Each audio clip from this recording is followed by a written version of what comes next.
सुघरी साधना में, जाना जहर जो सुघरी वासना को, मन को रमाया सुघरी साधना में। अड़भंगी भोले गजब सिंधु दाता, प्रभु तेरी निराली सी जग में है इच्छा। अरे छिपा करके डमरू बने हैं भिखारी, चले हैं भोला भक्तों की लेने परीक्षा।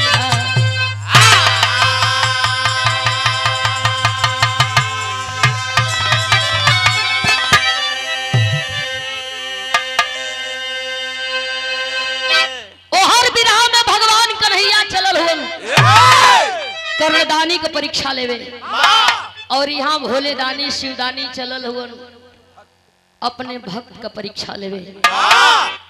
डमरू त्रिशूल छिपाई के सरंगी गुदरी धारण कैलन, और सरंगी गुदरी लेकर के भगवान लगलन यही मृतलोक में भ्रमण करे। गावे गावे घूमे, मंदिर मंदिर जात हुवन, इहे देखत हुवन कि कौन भक्त कितनी सच्चा हो, कौना भक्त के मन में कितनी भाव हो। कहल जला कि भजन भाव से भोजन ताव से फायदा होला, जे करेला ओके। ए भैया हो, भोले दानी शिवदानी चल दियलन, सरंगी गुदरी लेके घूमे लगलन, दुआरी दुआरी, गावे गावे, मंदिर मंदिर,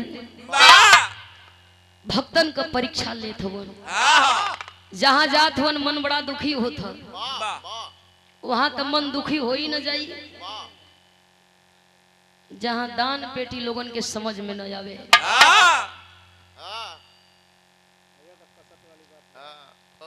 दान पेटी की जगह गांड पेटी, तो वहां तो कोई के भी कष्ट हुई। भगवान के बड़ा दुख हो, इस सब दिखावा हो, मतलब को यहाँ भक्ति होत बा, भजन होत बा, यहाँ घंटा बजत हो, लोग मुट्ठा भर अगरबत्ती धराई के घुमावत हो। दुखी मन हो कि यहाँ रामचरित्र मानस के पाठ करे वाला भी एक पन्ना पलट के 4 पन्ना उलाटत हुआ। रामायण भक्ति जे करे जात हो, वो नशा मुक्त न हो। चल दिहलन है एगो जंगल का रास्ता पकड़ के, बिरहा में गजल के भाव भैया कैसे।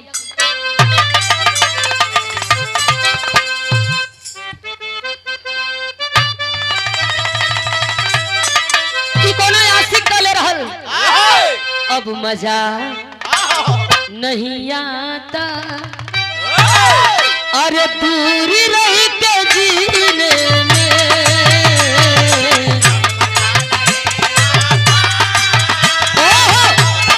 क्या बात है, बहुत अच्छे।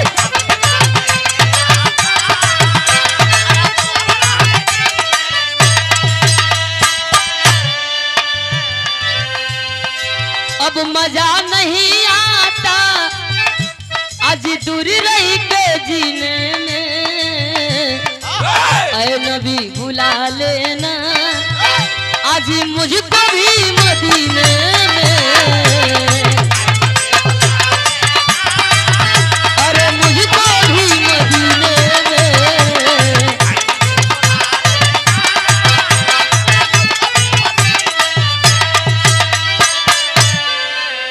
लेकिन भाव बड़ी सुंदर कवि के लिखे के पड़ल हो। भक्ति की विमली धारा आज मुक्ति को दिलाती है। अरे मुक्ति को दिलाती है।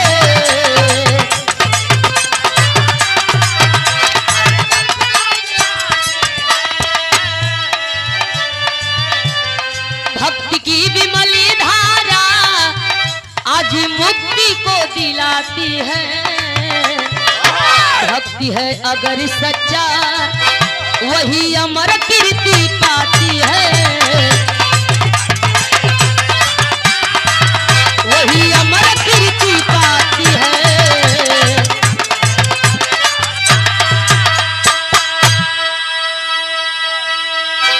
भाव से जे भजन कई लोग कर इतिहास साक्षी गवाह हो गई। इतिहास में नाम लिखल गई। ए भैया हो, भोले दानी शिवदानी जंगल का रास्ता पकड़ के चलल वन, मन बड़ी दुखी हो। यहाँ सब पाखंड हो, धोखा हो, सब दिखावा हो, सच्चा भक्त कोई हो ना। जंगल का रास्ता पकड़ के कुछ दूर गई हो, एगो कुटी, वही कुटिया से आवाज आ रहल बा, ओम नमः शिवाय, ओम नमः शिवाय। 4 बजे था भोर का बेला, शिवदानी भोले दानी गईलन। सोच रहल वन कि सबके तो देख ही लिहली, अब चलत चलावत की घड़ी एहू लोगन के देख लियला में का बेजाई बा। जाय के भोले दानी वही कुटिया की बहरे खड़ा हुआ, सरंगी गुदरी लिहले हुआ, आवाज लगावत हुआ, भिक्षाम दे बच्चा, हमको भिक्षा चाहिए। कान में आवाज गई हो, जात का भील भीलन मर्द मेहरारू पूजा बंद कइलन, कुटिया से बहरे अइलन। देख के भिलनी मने में विचारत बा, सोचत बा, रे सुनसान जंगल जहां आज ले एक चिड़ई आके हमारे कुटी पर नहीं बैठल, हई भोले दानी शिवदानी का हमन भक्त सवेरे सवेरे जोगी बाबा का दर्शन कैली, धन्य हो गईली। जाई के पैर पकड़ला, भिलनी चली, चल के बैठी, कुश का चटाई लिया के बिछा दियला, वही पर जाके बाबा सरंगी गुदरी ध के आसन मार के बैठ गई। घरवा में गई लिया भिलनी, सोच रहल बा कि का बाबा के खियाई का पियाई, बिना खाए बाबा जइहन तमने का पूजा पाठ कैल सब डांड हो जाई, बेकार हो जाई। घर में कुछ बा ना चाह रही है भैया हो। शिवदानी भोले दानी कुश का चटाई पर बैठल हुआ, घरवा में गई भिलनी, डाली में फल लेके लोटा का पानी लेके वही बाबा के पल्ले पहुंचली हो। गीत लगल भैया,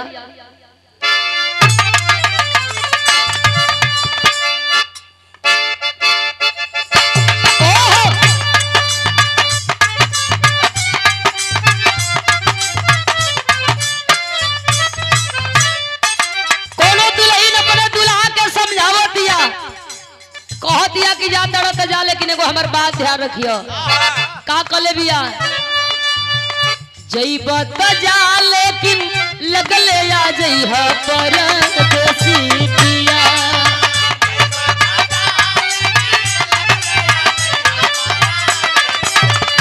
ओहो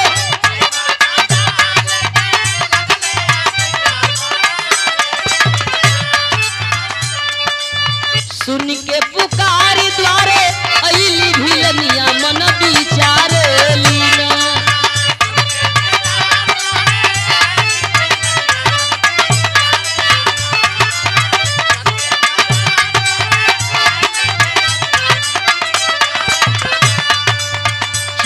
चरनिया के धाइया सनिया लगावे लीना।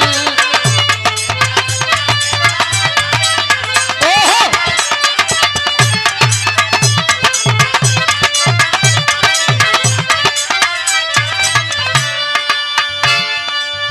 मनवा में सोचे आज धन्य होई गईली,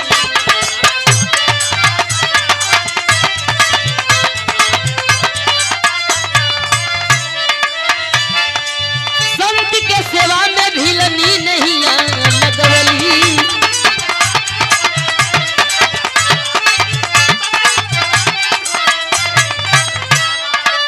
आई के समानवा बोलल भिली सयलनिया, मन विचारे लीना। ओहो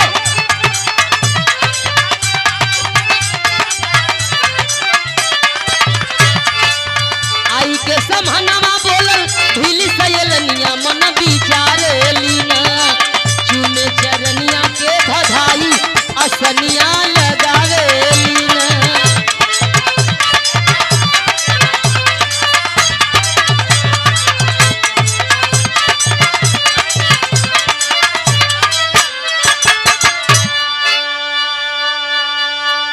आसन पर बाबा बैठल हुआ, भिलनी लेके गईल बा, फल सामने रखल ह, लोटा का पानी रखल ह, ले भील और भिलनी बाबा के सेवा में लागल हुआ। फल खइलो, लोटा का पानी पियलो, बाबा वही कुश का चटाई पर सुतल हुआ। सुबह का गईल, दोपहर भइल, अब सांझ भी होखे वाली है, दिन डुबानी है। आके भील अपने भिलनी के समझावे। भील अपनी भिलनी से कहे कहो बाबा सवेरे के आई लवन दोपहर बीतल साँझो हो गई का अपनी घरे दुआरे ना जाइए एक बार चल के बाबा से बात कैला में का हर्ज हो। हाथ जोड़ के भिलनी रोक लिया अपने भील के कलश सुना। बड़ा मन नसीब बोला है कौने भागे बाबा मने के कुटी पर आई लहून। अगर बाबा का इच्छा न हो तो जबरी कैल ठीक न बाबा के ना भेजल जाई। जब बाबा का मर्जी हुई नींद खुली बाबा अपने घरे दुआरे जइहन ना जइहन 2 दिन 4 दिन रहियन दिक्कत का है। वो भील अपने भीलनी के समझावे गीत के भाव बदल गई है।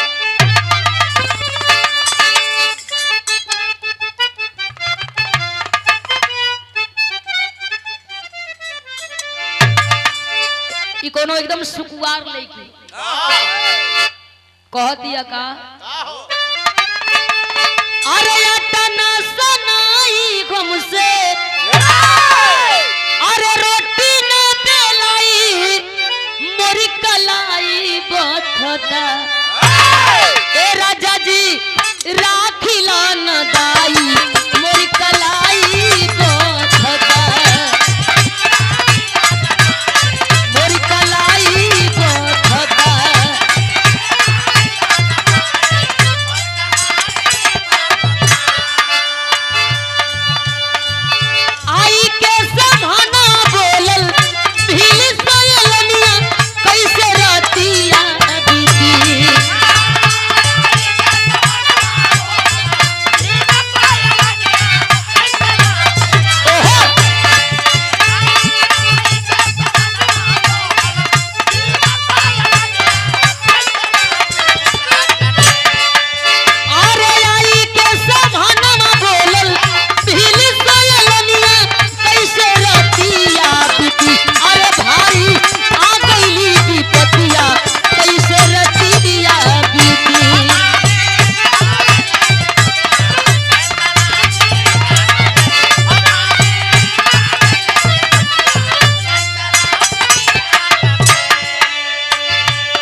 जगह कहवा बाबा के सुतैबू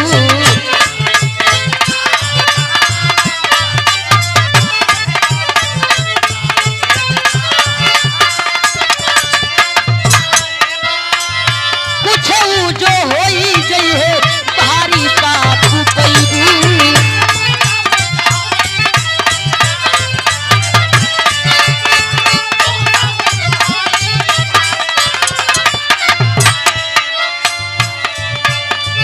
भरी के नयनवा बोली रोई के भिलनिया बोली भील के समहनवा कैसे रतिया बीती।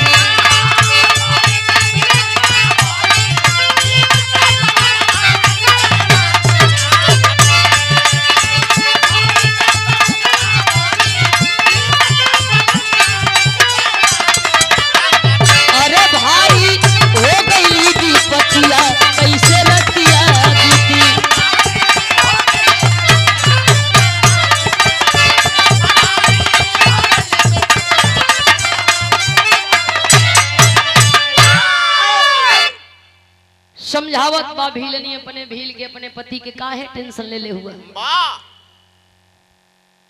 मेहमान हुन भगवान के रूप में आइल हुन इनके परेशान कईल ठीक न होई जगावल ठीक न होई और जबरदस्ती भेजल भी ठीक न होई। इनकर मर्जी होई जगिहन जइहन ना मर्जी होई ना जइहन लेकिन हमहन इनके साथे जबरदस्ती न कइए। भील अपने भिलनी के समझावे रे पगली आखिर जंगल में हमहन दोनों प्राणी कैसो रात बितावल जाला बाबा के कहाँ सुतावल जी का खियावल जी न घर में बढ़िया भोजन बा न रहे का सुते का कोनो शरण बा जगह बा। भीलनी अपने भील के समझावे कहे कि झूठों का परेशान हुआ। एक रात का बात बा बाबा कुटिया के अंदर सुत जइहन हमन दोनों जनी बैठ के जागल जाई जगरन कइल जाई नींद लगी तो तू सुत लिया हम जगब हम सुत ले तू जगिहा हम दोनों प्राणी दुआरी पर बैठल जाई बाबा सुतिहन घर में कुछ बा ना हो भैया भौरी चोखा बनाई के ले जाई के भीलनी दिहला बाबा खैलन कुछ के चटाई उठाई के आ जाके वही कुटिया में बिछौलन आराम से सुतल हुआ।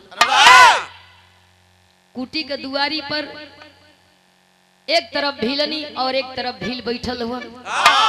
दोनों जानी एक दूसरे के ताकत हुआ।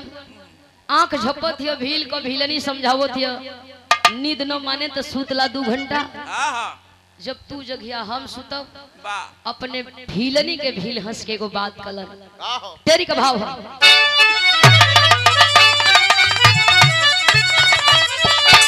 अरे पहचाने हीरा मोती जौहरी तलीला और भंगी के जग में कोई न जाने। लीला और भंगी के जग में कोई न जाने पहचाने हीरा मोती जौहरी। सुना ना सुतल जाई हमके बहुत खिसा आवेला रे पगली हम तो एक गो खिसा जानीला। हाँ कि तो रात सही बीत जाई नींद न आई टेंशन मत ले। भीलनी का लग हो जब इतना खिसा जानेला तो आजे काहे सुनावत हुआ और दिन न मौका मिलल ना सुनौला हमके सुनावे के चक्कर में केहू और के नइखन सुनावत। भील अपने भीलनी के कहल नहीं रे पगली रात बितावे के हो हम खिसा कहो तू सुनी है। दुआरी के ये बगल भील ये बगल भीलनी भील कहानी शुरू कैल खिसा कहे लगल कैसे।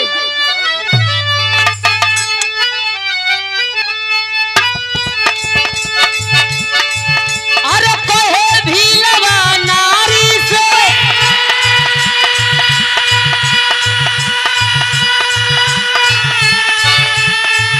हम हूँ करबे पकड़े दारी।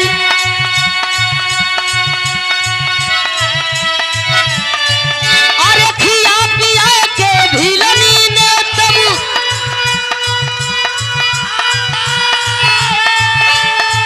वही बाबा को है सुलिकारी।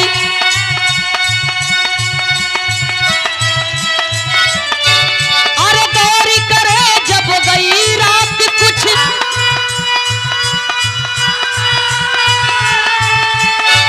हिला करते पहरेदारी।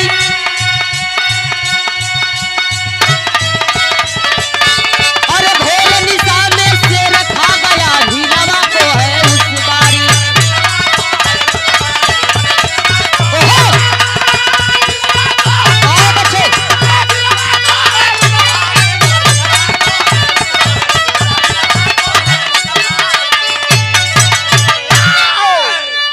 खिसा कहानी कहत हवन मेहरारू सुनत हियो आनंदे आनंद बड़ा खुश है। कहो इतना बढ़िया बढ़िया खिसा कहानी आज ले हम जनते न रहली। आधा रात बीतल कैसो कैसो भीलनी हाँ हाँ हुंकारी भरत भरत झपाए लगल आंख मुनाए लगल। भीलनी सुतल चाहत बा भील जगौना अपने भीलनी के कहलन कहो तू सुत जेबू तो फिर हम का करब। भीलनी कहला देखा अब खिसा कहानी बंद करा तू 1 घंटा सुतला अब आधा रात बीतल आधा बाकी है तो हमके जगाई तो हम सुतब। भील और भीलनी बतियावत हुवन अंदरवा बाबा कुटिया के सुतल हुवन मने मने सोचत हुवन कि अइली परीक्षा लेवे खिस्सा कहानी कहत हुवन लगत है कि परीक्षा न लिया पाई अन हम जान पाई कि सच्चा भक्त हुवन कि ना। माया हो भोले दानी शिवदानी जब माया फैलौलन बिना कहे दोनों परानी दोनों मर्द मेहरारू नींद में सुत गईलन। दुआरी के एक कोना भीलनी सुतल हो एक कोना भील सुतल हुवन। ए भैया हो जंगल बा और जंगल में तमाम जानवर भी हुवन। भोले दानी शिवदानी अपन माया फैलौलन ये दोनों प्राणी जब सुत गईलन एक शेर का रूप बना के कुटिया से बाहर भइल हुवन। भील के मार के लेके चलल हन वही जंगल में, एक पेड़ के नीचे भील के सुताई के, और फिर अइलन बाबा कुटिया के अंदर जोगी बन के, सरंगी गुदरी बगल में रखलन, कुछ कर चटाई पर सुतल हुआ। भोर भइल है, 4 बजल है, हर तरफ निर्गुण भजन होत बा, मंदिर का घंटा बजत बा, लोग भाव से भजन करत बा, लेकिन भीलनी आनंद से सुतल है। बाबा भोलेदानी शिवदानी का नजर पड़ल, 4 बज गई, भीलनी सुतल है। भुलाई लवन की माया तो हम ही फैलवली, दोनों सुत गईल। माया के जब बटोरलन है, भीलनी का नींद खुलल, आंख मलत बा, ताकत बा, पति देव है न हवन, चिंता सतावे लगल, रे कब सुत गईली हमें पता भी न चलल। लगत है हमार भील हमरे पहले जाग गईलन, हमार पति हमसे पहले जाग गईलन, बुझात बा जंगल में लकड़ी छूने गईल हवन। चली चल के अपने पति से पूछ ली, सुबह हो गई, भोर हो गई, बाबा बदे का बनावल जी, का खियावल जी। वही जंगलवा की ओर चलल या पति के खोजे बदे। आज जब जंगल की ओर गई पति के खोजे, तब देखत बा कि ओकर भील, ओकर पति ये दुनिया में ना हुवन। शेर मार के पति के पेड़ के नीचे छोड़ देले बा, जितना मांस खाइल बनल हो खिले हो, इधर उधर मांस कलोथड़ा हो, रोवत बा भीलनी, बटोरत बा, भोर का बेला हो, अपने समय के और किस्मत के कोसत बा। सोचत बा कि हमार पति कहले रहलन कि बाबा के जाए दे, ना मनली, आज ओकर नतीजा ई भोगत बानी कि हमार पति ये दुनिया में ना हुआ। भोर का बेला भीलनी रोवत बा, रो के कहत बा, का कहे,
शिवदानी कान में जब आवाज गई, सरंगी गुदरी उठौलन, दौड़ल जंगलवा की ओर गईलन, और जा करके बाबा भोलेदानी शिवदानी बगल में खड़ा भइल, कोई भीलनी के चुप करावत हुवन, जैसे उनके कुछ पता न होखे, उतना अनजान बन करके भोलेदानी शिवदानी भीलनी के समझावत हुवन, रे पगली, न हम आइल होती, न तोरी पति कई गति भइल हो, बड़ा हम अभागा बानी, पापी बानी कि हमारी अइले तोरे पति का मौत हो गई।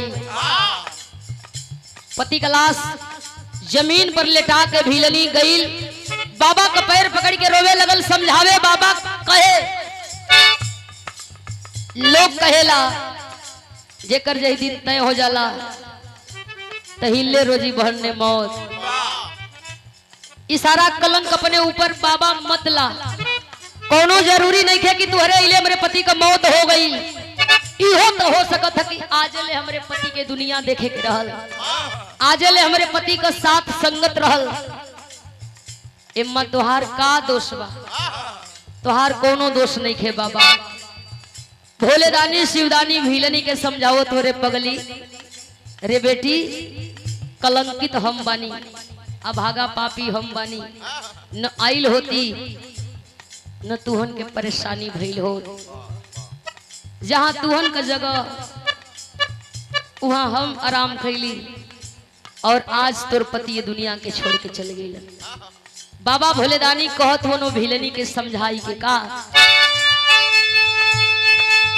हमरे करनमा मुले तुहरा सजना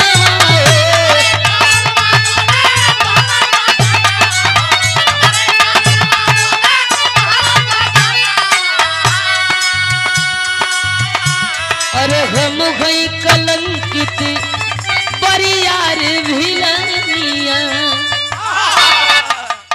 बेटी हमके माफ कदा, बड़ा या भागा ही पापी बानी। पकड़ के भीलनी रोवत बा कलश की बाबा इल्जाम अपने सर पर काहे लेत हुआ। हमके कोनो अफसोस नहीं है कि हमारे पति ये दुनिया में न हुआ। हमारे पति छोड़ के हमके चल गई। मालिक के मंजूर रहल जवन नु भई। भोले दानी शिवदानी समझाई के भीलनी के जाइल चाहत हो तब हमें आदेश करा हम जाई। पैर पकड़ ले बा भीलनी रोवत बा बाबा पूरा दिन बितौला रात बितौला कोनो दिक्कत न भई। हमार बात माना 2 घंटा और रुका। भोले दानी शिवदानी सरंगी गुदरी दही के जंगल में बैठल हुआ। पति का लाश जमीन पर हो, हाथ में कुल्हाड़ी लेके भीलनी वही जंगल में चलल। सूखल लकड़ी बटोरे लगल, काट काट के इकट्ठा करे लगल। लियाई के लकड़ी एक जगह रखल है और बाबा से एगो बात कलस का कहती भैया किस्मत आए बाबा सैया गईलन स्वर्ग सिधारी।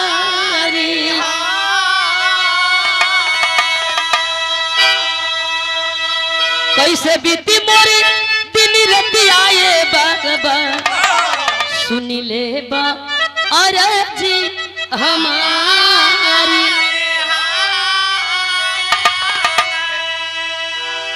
अरे जंगली मझारी भीलनी चिता के सजवली, चिता के सजवली।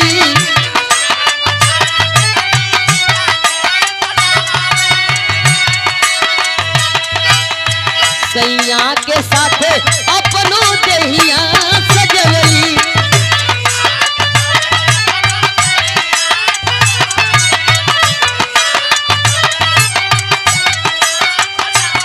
अरे अपनी हाथे दे दिया अग्निया ये बाबा, अपनी हाथे दे दिया अग्निया ये बाबा। आखिरी गायर जी हमारी हो।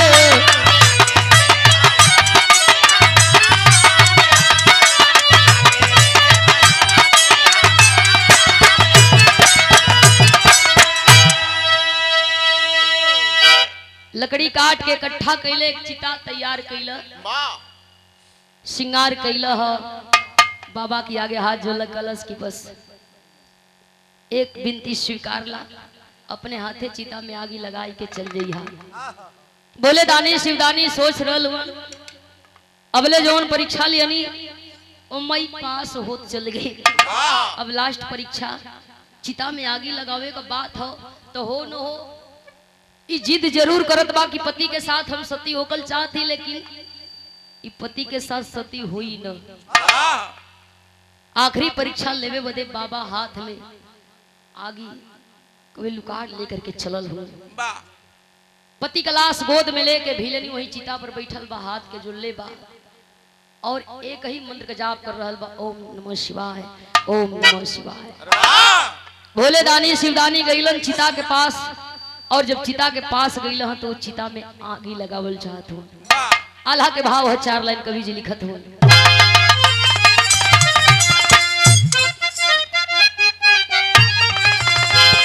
अरे जतने हो सोनवा उहे तपेला आगिया में बाबू।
बाबा तो से आखिरी विनती हो, भीख में हमें बस एक ही चीज दे दा, चिता में आगी लगावा और अपने घरे द्वारे अपने कुटिया के चल जा।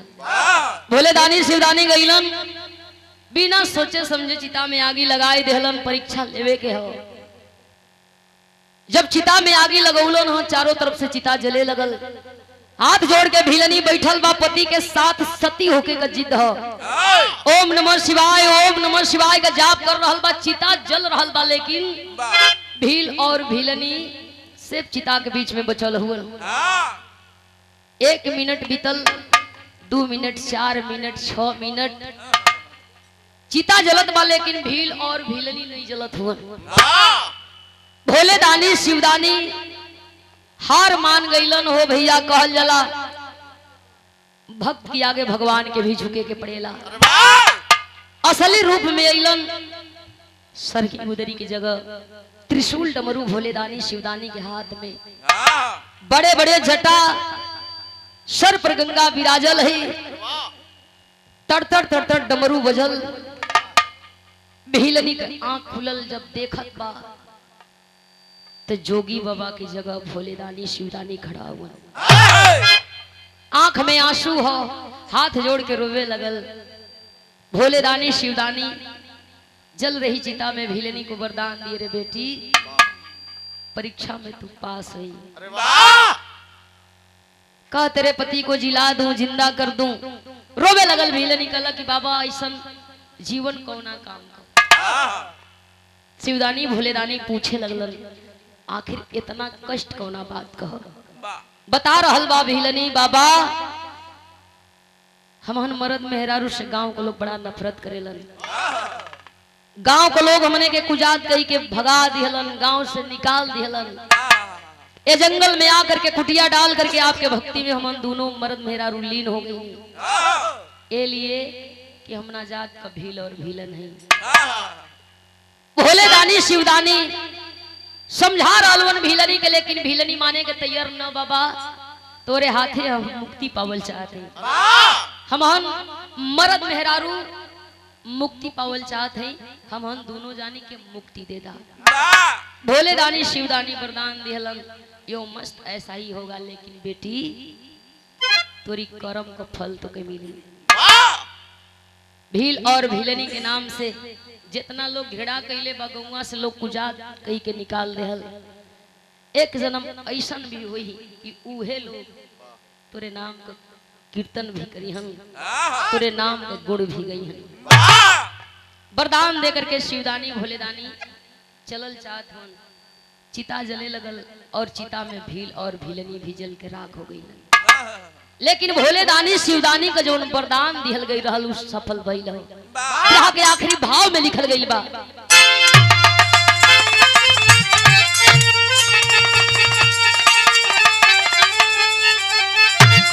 अरे जली चिता में जीवन सफल बनवली अपना, राखी हो गई जीवनिया हो सजा के सपना।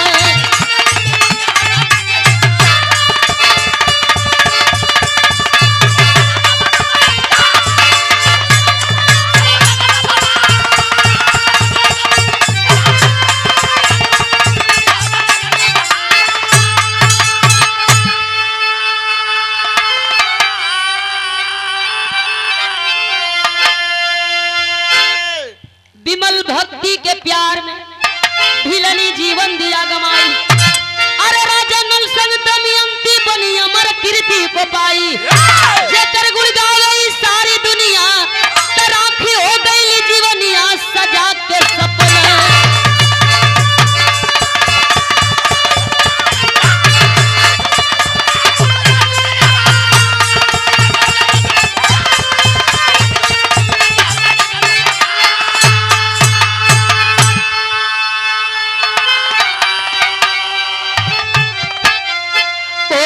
शिवदानी के वरदान सफल भइल। उहे भील और भीलनी अगला जन्म में राजा नल और दमयंती के नाम से जानल गई। राजा नल और दमयंती के आज सब लोग जानत बा। राजा नल और दमयंती के गुण हर लोग गावत बा। कहल जला कि कर्म प्रधान विश्व करी राखा, जो जस करनी तस फल चाखा। जेकर जैसन कर्म होला वैसन गवाला। बाबूजी कभी कीर्ति बड़ा महान बा, गुरुजी बतौली की सिखावल हम चेला है और आप भी हैं तो कीर्ति महान बा, कर्म प्रधान बा। तब्बे आज इतना लोग बाबूजी के आखिरी विदाई में आई बा, नहीं लोग दुआर करे जैते नहीं खे, आके बैठल और सम्मान कैल तो बड़ा दूर के बात बा। बिरहा के आखिरी भाव लिखल गई बा, गुरु बिहारी गुरु गणेश गुरु राम लाल गुणकारी।